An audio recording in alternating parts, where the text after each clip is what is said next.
Good evening, everyone. I'm Dakshika, final year student MBBS in Government Dharmaburi Medical College. Now, I welcome to the Medicine Forum. It gives me immense pleasure to introduce medicine, a platform that has rapidly grown to become a trusted educational partner for medical students across India. With a vibrant community of over 23,000 YouTube subscribers, medicine has made a significant impact in areas like clinical case presentation, theory lectures, MCQ discussion, career guidance, and skill development. While there are numerous platforms offering medical education, medicine uniquely emphasizes the personal mentorship. We aim to provide students with daily guidance, one-on-one support, and practical insights that go beyond the textbooks, helping them build confidence and clarity on their career paths. Now, as we approach the World Diabetes Day, we are reminded of the importance of awareness, education, and collective effort in combating one of the world's most pressing health challenges, diabetes. This year, we are excited to present a special lecture series dedicated to depending on understanding of diabetes from its physiological, biochemical foundation to management and complication. World Diabetes Day is more than a date on the calendar, it's a global call to action. Diabetes affects millions of lives, impacting not only on patients but families and communities.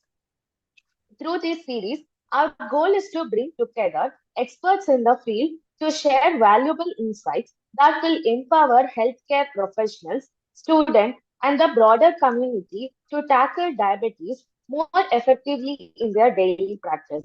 Each session is designed to address crucial topics from the basis of insulin function to advanced management strategies. This initiative emphasizes the role of continuous learning and collaboration in addressing diabetes and aims to equip your practical knowledge and skills that are essential for improving the patient care. We believe that rising awareness and fostering understanding of diabetes is vital in reducing its burden on society. We are grateful to our distinguished speakers and enthusiastic participants for being of this session. Together, let's make this Diabetes World Diabetes Day a step forward in our journey towards a healthier diabetes aware. This is the ninth day of our World Diabetes Day series 2024. Today's topic is one of our important topic for our daily OP practice. That is diabetes in daily practice, practical strategies for effective management by Dr. T.K.V. Shravanan, Professor and HOD in Department of General Medicine, Bharat Medical College. Now, I kindly request participants to welcome this address. Thank you so much, Dakshika. And I welcome our own Dr. D.K.V. Sharavanan, sir, Professor and HOD, Department of General Medicine, Bharat Medical College. On behalf of Medicine team, I thank you from bottom of the heart, sir, for Okay. participating in this diabetic CME. And I was also an ex-student in Tagore. Yeah, I I'm remember. currently doing my final year now, sir. Yeah. Okay. Thank you. So the session is all yours, sir. Okay. Good evening, all. We move on to this today's CME, diabetes in daily practice. So, what are the practical strategies for getting an effective outcome in managing type 2 diabetes? So, next slide. So, as we all know that type 2 DM is one of the most common non-communicable disease, producing a large disease burden to the economy, world economy. So I will begin with a case study. Next slide. Next slide. Yes. So this is regarding a 60-year-old male. So who is a type 2 diabetic for 6 years and a known CAD, and HbA1c was around 9.3, just quite high, and BMI was also on the higher side, and his fasting and the PP was around 170 and 230 milligrams, 280 milligrams, and cholesterol is also on the higher range. Creatinine kidney function is okay, moderate fat, and the liver function seems to be normal. But we have not mentioned anything about the abdomen scan. So most often, this sort of patients will be having this fatty liver in addition. Next slide. Yes. So, what are the clinical challenge we used to face in our day-to-day practice? So, this gentleman presented with uncontrolled blood glucose, and he was already on medications like glimepiride, metformin, dapagliflozin, sitagliptin, and statin, as well as this hypertensive medication, losartan and clothalidone. And his father had a coronary artery disease, and dietary patterns, predictable diet with heavy breakfast and dinner. Next slide. Yes. So this is one of the common, though it is a hypothetical case, this sort of cases we come to in our daily practice. So you can see that how the disease burden is more prevalent in our country. So 74 million people in India have diabetes, and only 36.3% of the Indian diabetes have achieved a good glycemic control with a HbA1c target less than 7%. And 11.1% of the Indian diabetics are receiving insulin. Next slide.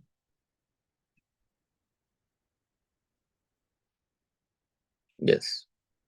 So how the fasting blood glucose and postprandial blood glucose contributes to HbA1c.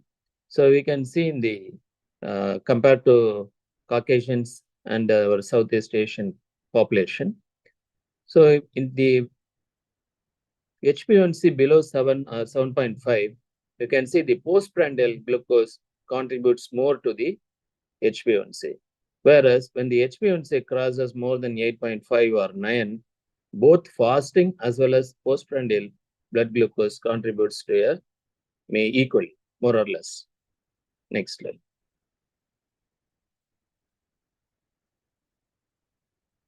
Right. So how do you manage diabetes? So though it looks simple, we used to concentrate more on these 4 pillars like diet, exercise, oral hypoglycemic agents, as well as insulin. So the white substances with white rice, sugar, salt has to be avoided, especially in the management of diabetes. So in the management of diabetes, a lifelong education and monitoring is very much needed. You should remember that diet, exercise, and drugs almost contribute equally. So 1/3 of the control is mainly by the diet, and second 1/3 by exercise or lifestyle modification, and third 1/3 by the OHA, oral hypoglycemic agents. Next slide. Right. So why diet and exercise? Why we are giving so much importance for the diet and exercise? So as you can see, reducing the food as well as increasing the physical activity will increase the number of insulin receptor as well as glucose transporter, which is very well seen with the 2 things. So diet intake as well as physical activity will increase the insulin sensitivity as well. So thereby, you can bring down the blood glucose to a certain extent. Next slide. Right. So changes in the micro and macronutrients to reduce the central obesity as well as insulin resistance. So carbohydrate. So what is the energy given by each by consuming the carbohydrates? So that is to be calculated, and thereby we can bring down the carbohydrate intake. Though we say that carbohydrate, so roughly the Indians used to consume carbohydrate around 60 to 70%. But what is required is 50 to or even 40 to 60% is required. And sugar intake has to be reduced. And most often, why the IT people and other sedentary job activities they develop obesity is because they used to consume this sugar substituted beverages by taking the Coke, Pepsi, or whatever it may be. So that sort of beverages, we have to levy the heavy tax, and thereby it will bring down the obesity, and thereby it can improve the insulin sensitivity as well. Next slide. Right. So this is for example. So you can see in this case, a patient with fasting blood glucose around 220 and postprandial around 340. So what we used to say in our clinical practice is fix the fasting first. So that is the concept. So once you bring down the fasting blood glucose, the postprandial will automatically come down. Then we can reduce the postprandial glucose also. So for example, if you bring down 100 milligram of blood glucose in the fasting, you can see the fasting will come down to 120 and the postprandial will come to 210. So fixing the fasting blood glucose is the first priority in the management of type 2 DM. Next slide. Right. This is one of my favorite slides. So you can see this omnis octet. So what is the pathogenesis in the diabetes? So you can see this decreased insulin secretion, increased hepatic glucose output, and increased glucagon secretion, and decreased incretin effect, increased lipolysis, and increased sodium glucose reabsorption, and decreased glucose reuptake in the peripheral tissues. And the last one is the neurotransmitter dysfunction. So if you can understand the pathogenesis of omnis octet in the management, you can directly target this pathogenesis. Next slide. Yeah, the slide looks crazy, but so some of the drugs commonly used in our day-to-day practice acts on almost 7 out of the 8 pathogenesis. Say, for example, you can give metformin. So it can metformin as well as this pioglitazone. It can act on both this liver as well as skeletal muscle. So it increases the peripheral glucose intake, and in the liver, it acts by inhibiting the hepatic gluconeogenesis. So thereby it brings down the glucose levels and improves the insulin sensitivity. For example, the GLP-1 analogs are your gliptins, DPP-4 inhibitors. It acts on this incretin effect. Thereby it brings down the glucose level. And there were latest drugs like sodium glucose transport inhibitors, SGLT2 inhibitors. It acts by inhibiting the glucose reabsorption from the kidney. So we can target select the oral hypoglycemic agents, and we can target the 7 out of 8 octet in the management of type 2 DM. Next slide. Sorry. Right. So we'll move to one by one. So regarding the action of metformin, one of the most commonly used drug, and it is the first drug of choice for any patient coming with type 2 diabetes. So the mechanism is that it acts by inhibiting the hepatic gluconeogenesis, and it improves the insulin sensitivity. Right. So most often, though it is claimed to be a weight neutral, it acts to bring down the weight to a certain extent. So it is the first drug of choice. However, we need to be very careful while choosing the patient. Suppose if the patient is a lean individual, we can try some other insulin sensitizing agent like this pioglitazone, that is thiazolidine. Right. So when I used to tell my students that you should know the contraindication before knowing the indication. So whenever the patient is having some renal issues or liver issues, you have to be very cautious in choosing the drug molecule. Next slide. Yes. So what about the sulfonylurea drugs? The sulfonylurea drugs, so most often there are glimepiride, glibenclamide, and glypizide, glyclazide. There are 4 different groups of drugs are available. So what is the advantage of this glimepiride? It is a single daily dosing. Though it can be claimed as a single daily dosing, we used to give it as twice daily dosage regimen. And it has a comparable hypoglycemic side effects profile to glyclazide, and it can be safely used in the presence of cardiac disease, and it is also safe to use in the physically active individuals. Next slide. Yes, so we can see the comparison of various insulin secretagogues, sulfonylureas and meglitinides. Glibenclamide, one of the oldest molecule, it acts, though all the molecules act by stimulating the insulin release, you have to be very cautious while selecting. The glibenclamide, one of the oldest molecule, has a duration of action around 24 hours. And it should be avoided, especially in the elderly patient more than 60 years of age. So you have to be very cautious. Glyclazide, glimepiride, and glypizide, it can be used for middle age to elderly age. Then regarding the glypizide, it is the shortest acting sulfonylurea. So to some extent, it can be used in renal failure also. Early stages of renal failure, mild renal failure, we can use this glypizide molecule. Regarding the ripaglinate, which is a non-sulfonylurea secretagogues, it is mainly it acts in the helping in it acts in reducing the postprandial blood glucose. So whenever there is no meal, there is no need to take this molecule. And the major concern in the management of type 2 DM with sulfonylureas is, one is weight gain, second thing is your hypoglycemia.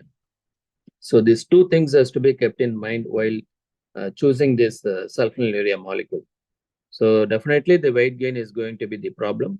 Second thing is your hypoglycemia. So you have to be very cautious. Always start with the low dose and gradually titrate. That is the mantra while treating the type 2 DM. Next slide. So ripaglinate, as I said, it is a non-sulfonylurea secretagogue. So it acts by closing the ATP sensitive potassium channels on the beta cells. So it binds to a site which is distinctly separate from the sulfonylureas, and it is often used as a Ramzan drug. So where the people used to starve during the entire daytime.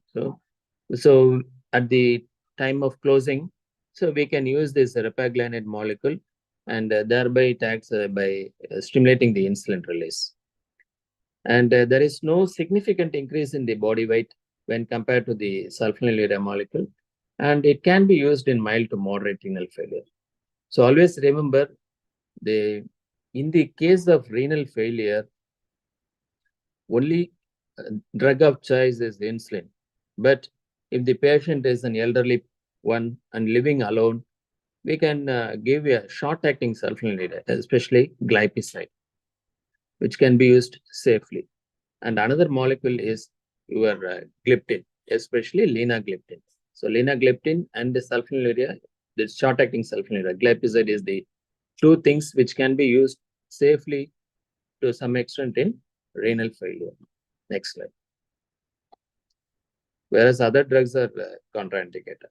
Next slide. So thiazolidinediones, yes, it acts by reduction in the white adipose tissue, and it is one of the good molecule, though the major disadvantage of this molecule is this weight gain and pedal edema. So because of which many of the practitioners used to discontinue this medication. So sometimes they may produce weight gain up to 3 to 5 kgs or even up to 10 kgs. So I have seen a lot of patients.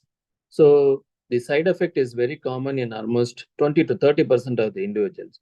So you have to be very cautious while prescribing the medication. So you have to give a caution. So if the patient gains weight after consuming this tablet, it has to be switched over to some other molecule. So that is the thing you have to keep it in mind. So, but otherwise, it is a very good molecule. It reduces the vascular intimal thickening, and it reduces the microalbuminuria to some extent. And the most important thing, it is contraindicated in case of macular edema. Next slide. So alpha glucosidase inhibitors. So it acts by inhibiting the alpha glucosidase enzyme, which is situated in the intestinal epithelium, and thereby causing carbohydrate malabsorption. And again, it is one of the molecule which is helpful for bringing down this postprandial hyperglycemia. And hypoglycemic symptoms as such, it is very rare. But the disadvantage is it causes some abdominal distension, flatulence, and it is only effective in case of mild hyperglycemia. So you can give it in the post. Another thing you have to keep it in mind while prescribing this drug is this drug has to be taken while consuming food. So after 1 or 2 bites of food intake, the patient has to take this tablet and mix it with food and then swallow. So while mixing with food, it acts better. So that is the instruction you need to give to the patient. Next slide. Right. GLP-1 based molecules. So they are called incretin mimics. So the first one is this exenatide, and later on liraglutide, semaglutide is available. And the molecule which is in pipeline is tirzepatide, which is almost equal to the bariatric surgery. What they used to claim is the patient lost around 10 to 15 kgs of weight. So which is probably it will be marketed in the year of 2026, I think. And regarding this GLP molecule, the most important side effect is this nausea. So the patient feels very nauseating. And the liraglutide, so it has to be started at 0.6 milligram for 1 week, and then slowly we need to uptitrate it 1.2 milligram and then 1.8 milligram. So daily dosage. So it is one of the disadvantages. It has to be given by injection form. And the only oral GLP-1 molecule is this semaglutide. So, but the cost is the main factor. So it comes around 300 rupees plus. So if the patient is affordable and if the patient need to lose the weight, this is the ideal drug. Next slide. Yes. So how does that act? So GLP is one of the important molecule, but it acts by promoting the satiety, and thereby it reduces the appetite. And it acts on the alpha cells, and it reduces the postprandial glucagon secretion. And whenever the postprandial glucagon secretion is reduced, it also reduces the hepatic glucose output. And another important action on the stomach is it delays the gastric emptying. And not only that, it acts by decreasing the beta cell workload. On the other hand, it increases the beta cell response, and it enhances the glucose-dependent insulin action. So it is a multiple action, and thereby it plays a vital role in controlling the blood glucose. And it is one of the good molecule, but the problem is the cost. Next slide. So something about this liraglutide, though it was marketed earlier, but because of the it was initially marketed in United States, but because of the shortage, the molecule came to India earlier, and then it was stopped because the supply was not matching. So now again, some of the companies are marketing this molecule.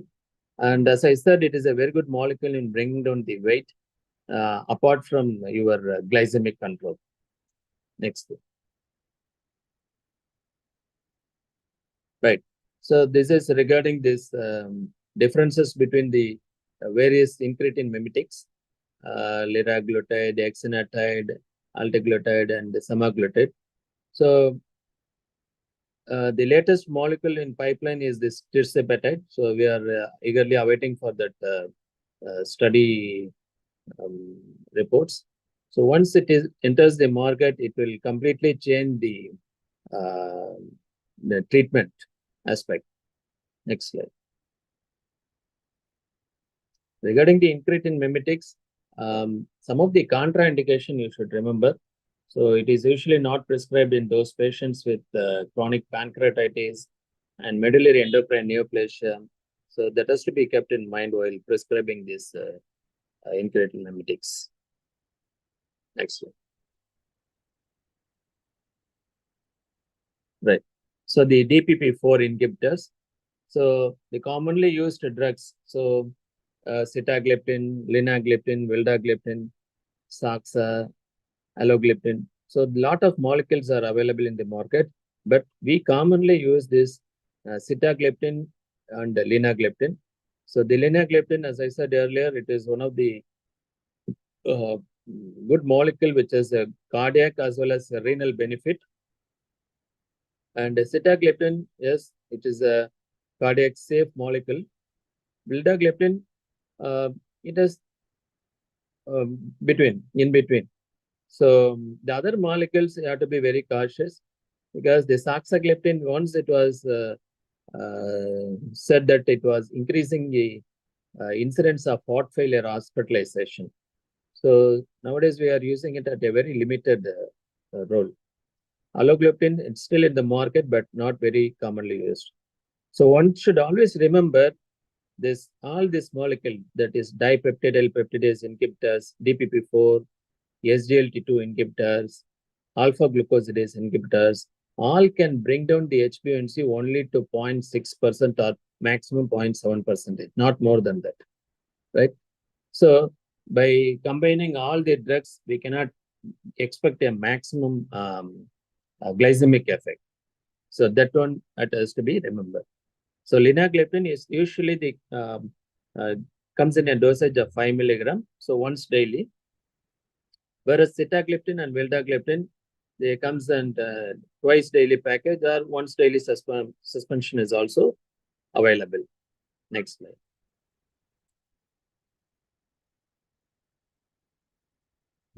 Right. So the vildagliptin, sitagliptin has renal excretion. So you have to be very cautious while prescribing this medication in these patients with renal insufficiency.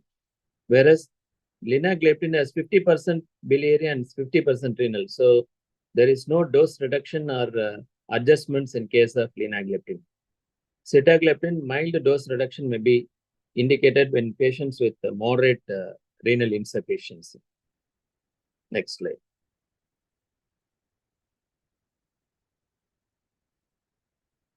Right.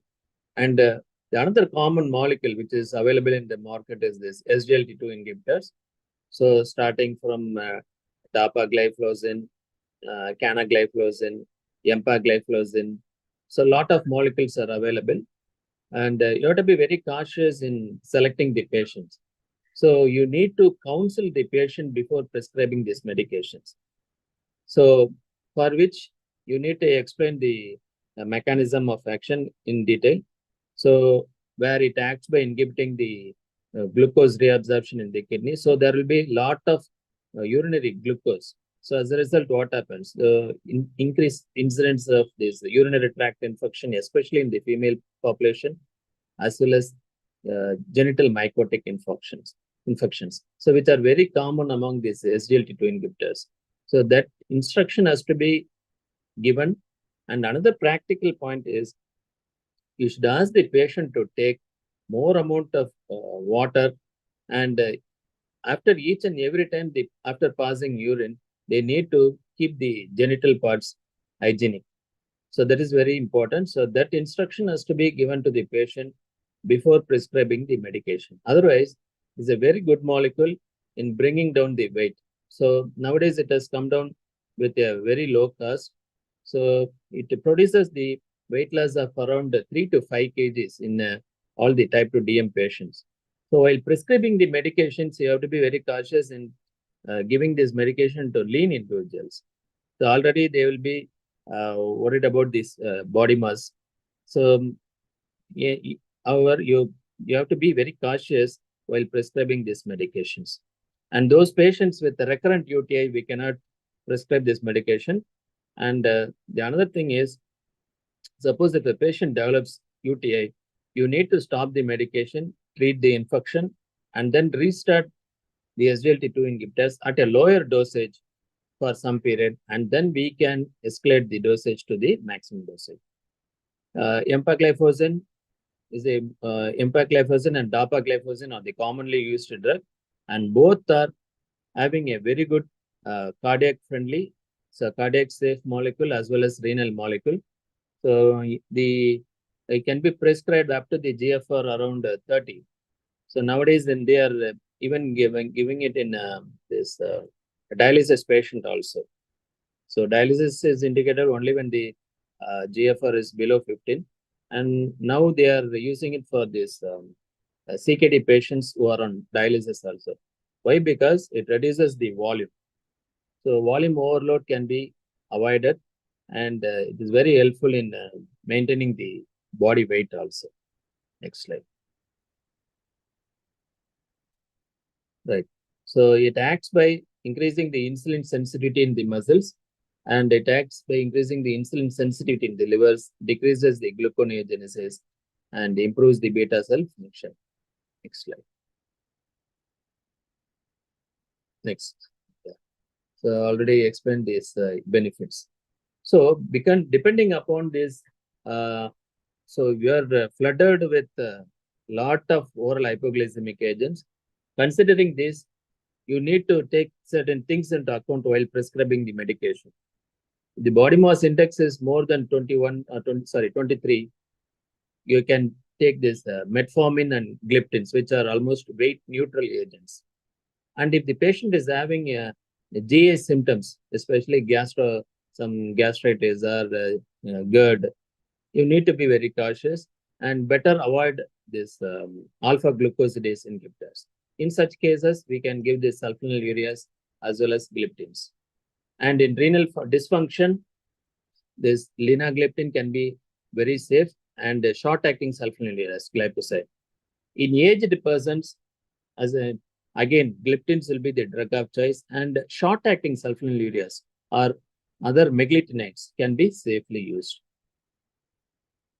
And cost. So nowadays, previously that SGLT inhibitors was costing very high. Now with the patency laws, almost they are coming at a cheap rate, so less than 10 rupees also. So the costly molecules are this GLP-1 analogs, that is injection molecule. So liraglutide or your semaglutide. Otherwise, the remaining drugs are almost patient friendly. Next slide. Right. So why we are discussing so much, we are giving so much importance to this fasting postprandial blood glucose. So you can see this Eucopedias trial. So the United Kingdom prospective study in diabetes, where the tight glycemic control reduces the complication. Say, for example, for each HbA1c reduction, there is 21% reduction in the death related to diabetes, and microvascular complication was reduced by 37%. And though it was, it doesn't show a significant impact on the macrovascular complication, heart attack was reduced to some extent, 14%. And we can also notice that there is a 43% reduction in the amputation or this fatal peripheral vascular disease, and a 12% reduction in the stroke. So the importance of HbA1c is bringing down the HbA1c is we can see in this slide. Next step. Right. What about the insulin in our Indian context? Next slide. Right. So there are a lot of molecules. So starting from basal insulin, prandial insulin, premixed insulin. So we all know that soluble insulin or your regular insulin and lispro, aspartate that are analog molecule. And the latest one is this PS, fast-acting insulin aspartate, right? So it will be acting only for a short period. So duration of action will be around 2 to 4 hours. So only during this postprandial period, it will act, and after that, it will come down. And the last one is basal insulin. So basal insulin, the cost-effective molecule is NPH, neutral proton Hager, and followed by that glargine, detimer, and degludec. Degludec is a little bit costlier. So you need to know the affordability of the patient while prescribing the molecule. This glargine is a basal insulin which acts around 24 hours. And the thing is, you need to give at a bedtime. So normally you have to ask the patient by what time he goes to bed. So by around 10:30 or 11 he can take, so that it will act around for 24 hours. And there is no need to give the insulin before food intake. And so there is no hypoglycemic episodes during this 24-hour control. So there will be uniform action, that is otherwise called a peakless insulin. And last one is this degludec. Degludec is the recent molecule which is having a little bit longer duration of action, around 36 hours and 36 to 42 hours even. Nowadays it is combining with prandial insulin, like this aspartate. So it comes in a combination. So like we can give that. So those patients who need a prandial control along with basal control, we can give this molecule. So degludec with aspartate. And the other thing is this premixed insulin. Premixed insulin, usually the commonly prescribed drug is this mixture, are containing 30% short acting and 70% long acting, or 50-50. And the other formulation is this premixed analog insulin, which contains 25% lispro and remaining 75% long acting insulin, that is NPH. And whom to prescribe 25 or 30/70 and whom to prescribe 50/50. So the 50/50 is mainly given only for those patients who is having postprandial hyperglycemia, especially postprandial hyperglycemia after the breakfast. So which is usually we come across in patients with pregnancy. So in such cases, we can give this 50/50 insulin. Or else in type 1 diabetes also we can prescribe that 50/50 insulin. And that's all. Next slide. Yes. So this graph shows the duration of action and how long it acts. So we can see this short-acting insulins and the analog, especially the lispro, aspat, and glulisin. It acts only for 4 to 5 hours. Whereas if you take a soluble insulin or regular insulin, you can see the duration of action is almost 6 to 12 hours. NPH, it almost works out for 12 to 16 hours. Whereas glargine, it acts as a peakless insulin. Detimer, again, it is a peakless insulin, and it is commonly prescribed in pregnancy, this insulin detimer. Now, glargine is also used in pregnancy. So all this lispro, aspartate is safely given for gestational diabetes also. Next slide. Right. Are we starting insulin at the right time? Most often, the answer is no, because the intensive treatment with the oral hypoglycemic agent over a period has shown good control, but eventually the glucose control will lose and the HbA1c will start to rise steadily. So in the first slide, I mentioned that insulin therapy is initiated only in 11% of the Indian diabetic. And there is inertia from both the physician as well as patient side. Suppose if you give instruction to the patient, they will say, doctor, we can see for the next time. This time, because of the functions and other things, I have taken a lot of sweets. So next time, I will try to control and we'll start insulin at a later point. The fear from another fear from the patient side is most often they have a fear of this hypoglycemic episodes. So the inertia from the doctor side or from our side is we used to delay because of the cost and other things. But in our point of view, we need to clarify the patient that glycemic target brings a lot of improvement in the not only in the blood glucose level, but also in the reducing the other complications, cardiac as well as renal complication. So a timely initiation of insulin is very imperative in reducing the future risk of diabetic related complication.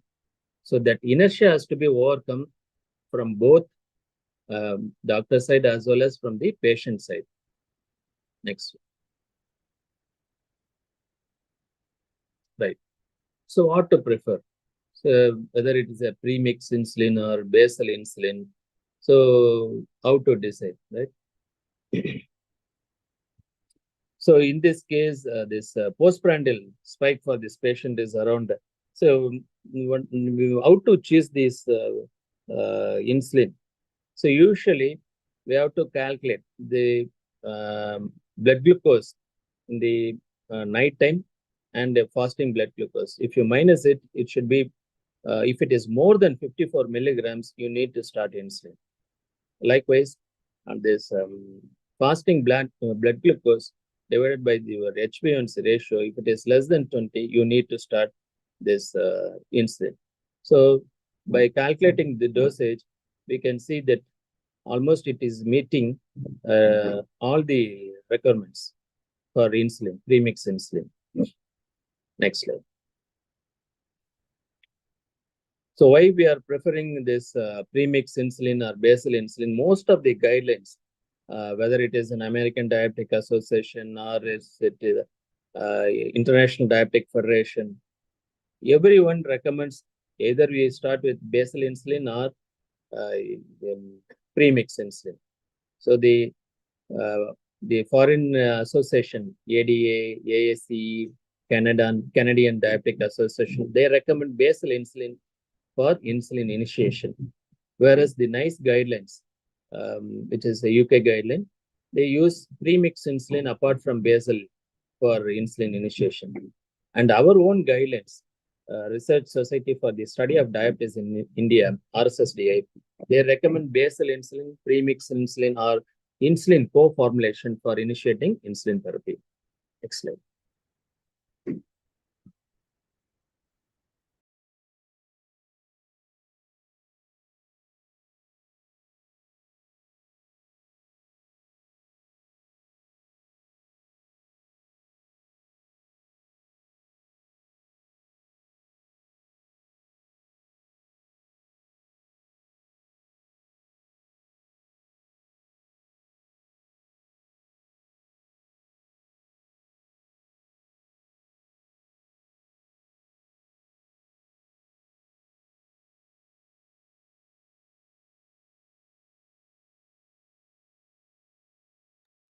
Sir disconnect आइटा रहा है ना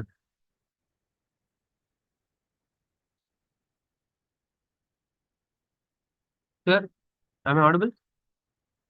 Yeah, reconnected. Audible?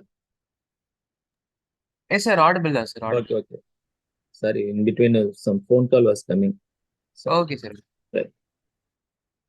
So the RSSDI guidelines as well as this Endocrine Society of India recommendation for type 2 diabetes. So the insulin therapy should be considered for all patients who fails to achieve the glycemic control on 3 drug regimens.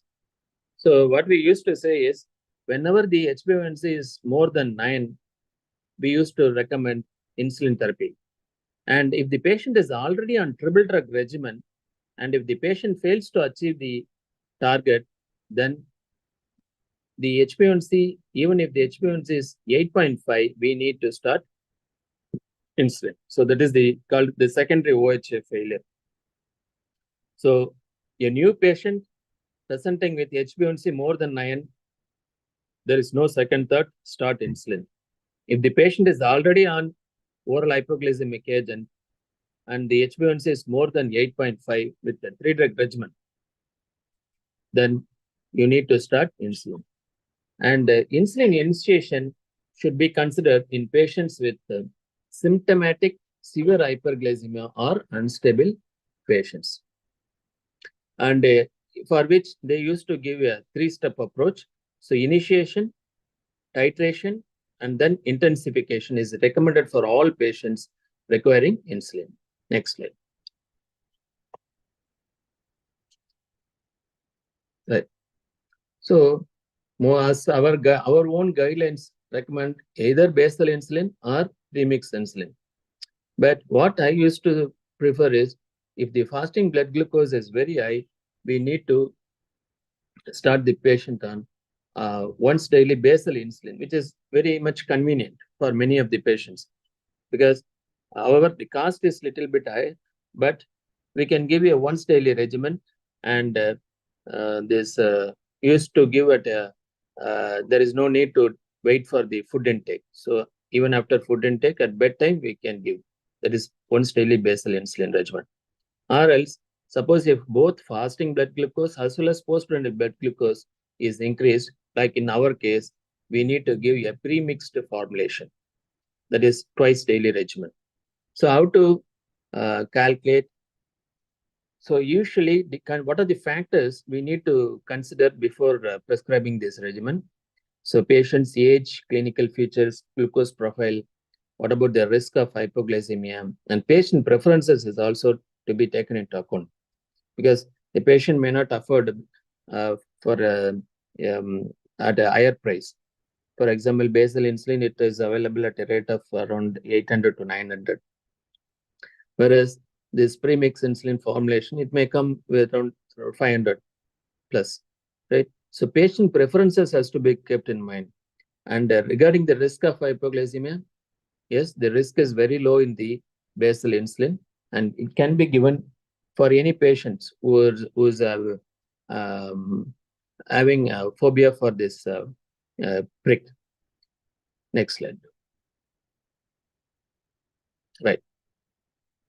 So as I said earlier, the postprandial spike, if it is more than 54 milligram, and if the ratio, this fasting plasma glucose by HbA1c ratio is less than 20, the difference between the bedtime and morning blood glucose values, if it is more than 55 milligram per deciliter, they are all candidates for this premix insulin therapy. And it is a simple and convenient regimen, and adults at early or progressed stage of disease and even elderly patients prefer this simple regimen. And one more indication is, since most of our patients are on high carbohydrate diet, so we can give this premix insulin therapy as the right drug of choice. Next slide. Right. So how to start insulin? So we usually used to calculate the insulin dosage by 0.2 units per kg body weight. So suppose if a patient weight is around 60 kg, so 0.2 units mean it will come around 12 units. So you can give this 12 units dividing into 2 parts. So morning 6 units and night 6 units. Or depending upon this, suppose if you are taking a basal insulin, glargine or detimar, we can start with 10 units, 8 to 10 units daily, and the increment should be done at once every 3 days. That is by doing this fasting blood glucose and postprandial blood glucose, and not to increase 5 to 10% of the total daily dosage. Suppose if the patient is taking 12 units today, next day I cannot rise to 15 units or 20 units. So you need to adjust the dosage only 5 to 10%. And if the patient is developing hypoglycemic episodes, you need to decrease the dosage by 20% at least. So that is the mantra for starting this insulin. 0.2 units per kg body weight for premix insulin. Basal insulin, 8 to 10 units daily. And how often you increase? So once in 3 days or once in 5 days, you can increase that too only by 5 to 10%. And suppose if you, after increasing the dosage, if the patient develops hypoglycemic episodes, you have to reduce the dosage by 20%. That you should remember. So the insulin initiation is very, very important. And then you have to titrate. The next step is titration and then intensifying. So for example, if you are starting a patient on 10 units and you are doing a fasting blood glucose and postprandial blood glucose after 5 days or 1 week, and if it is not still coming down, you can increase by another 2 or 4 units, and thereby you are titrating it. Then further you need to intensify the treatment until the blood glucose of fasting around 100 to 110 and postprandial around 140 to 160. That is the goal. However, the treatment should be tailored according to the age or duration of the diabetes. Suppose if the patient is having elderly patient having multiple comorbidities like CAD, renal failure, and so many things, you cannot put the patient on tight glycemic control, since most often they will develop hypoglycemia, and you have to be very cautious, right? So you have to tailor the therapy according to the patient's comorbidity. Next slide. Right. So this is what I have mentioned. So start with 10 units once daily or 0.2 units per kg body weight. So for example, 0.6 units twice daily, and then weekly to bi-weekly regimen. So once daily, then you can increase to twice daily. And till you get a good control, we need to intensify the treatment. Next slide.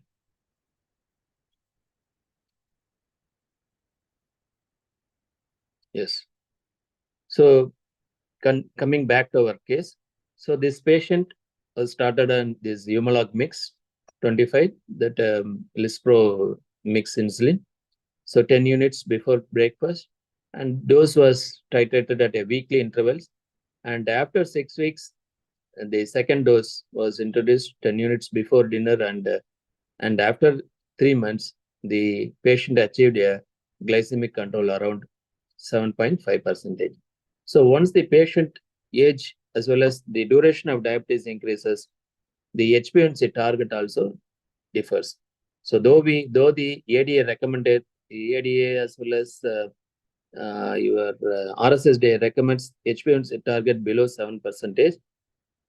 If the patient diabetes has a duration of 10 years or 15 years, it can be kept at around 7.5 to 8%. So if the patient age is 70 plus, or if the duration of diabetes is more than 10-15 years, we can keep it somewhere between 7.5 to 8%. Right, next slide. I think, right. So before concluding, I add some more slides for diabetic hypertension. So always, so while treating hypertension in a diabetic patients, always start with this ARB blockers. So angiotensin receptor blocker, either this telmisartan or olmesartan, and the target blood pressure is less than 130/80 millimeter mercury, or whatever dose which the patient can tolerate. So that is the goal for treating the diabetic hypertension. So the first drug of choice is your ARB blockers, telmisartan, and second is your calcium channel blockers, and third is your diuretics. So diuretics we can prescribe in those with elderly age group, or those with having isolated systolic hypertension. And another important advantage of this ARB blockers is they have a role in reducing this incidence of stroke. in patients with diabetes. And one more thing is, it acts by reducing the microalbuminuria to macroalbuminuria. So that is the important advantage of this. So it helps in retarding the titration of diabetic nephropathy. Next slide. And another important thing is dyslipidemia. So what is described as there is increase in the small dense LDL and increase in the triglycerides and decrease in the HDL, that is good cholesterol. So the target values, it is you have to keep the LDL value below 100 milligram. Nowadays they have reduced to 70 milligram, and in those patients who are having a very high risk of atherosclerotic cardiovascular disease score, they have fixed a target of less than 55 milligram. LDL is below 55 milligram per deciliter. So some of the drugs which are commonly prescribed in diabetic dyslipidemia is HMG-CoA reductase inhibitor statins. And the thing is, you have to be very cautious while prescribing the fibrates. So fibrates, sometimes it will increase the renal dysfunction, and it may produce increase in the creatinine values. So that has to be kept in mind while prescribing these fibrates. So renal parameters has to be monitored often. And this diabetic dyslipidemia, the rosuvastatin is a commonly used drug. So all the patients, so majority of the guidelines says that diabetic dyslipidemia has to be treated vigorously because they have an increased incidence of coronary artery disease as well as stroke. And any patient who are diabetic after the age of 40 years, irrespective of the lipid profile, you need to start with this statin. Next slide. Next slide. Yes. So what should be the target? So you remember this 100 rupees and 150, 100 plus 50. So fasting blood glucose below 100 and postprandial below 150 milligram. That is 140 to 160, and HbA1c less than 7. Next slide. Right. So the concluding slide.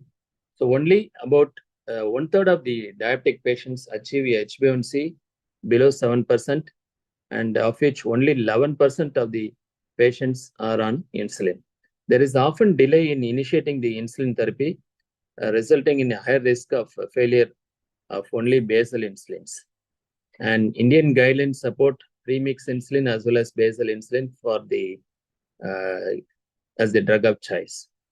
And choice of insulin for initiation should be made on the basis of patient glycemic characteristic like postprandial spike, fasting bar HbA1c ratio, and bedtime versus minus morning glucose and lifestyle. So that has to be kept in mind while prescribing this insulin. And there is a greater durability in achieving HbA1c below 7 was observed with this mixed insulin when compared with the basal insulin. Right. Next slide.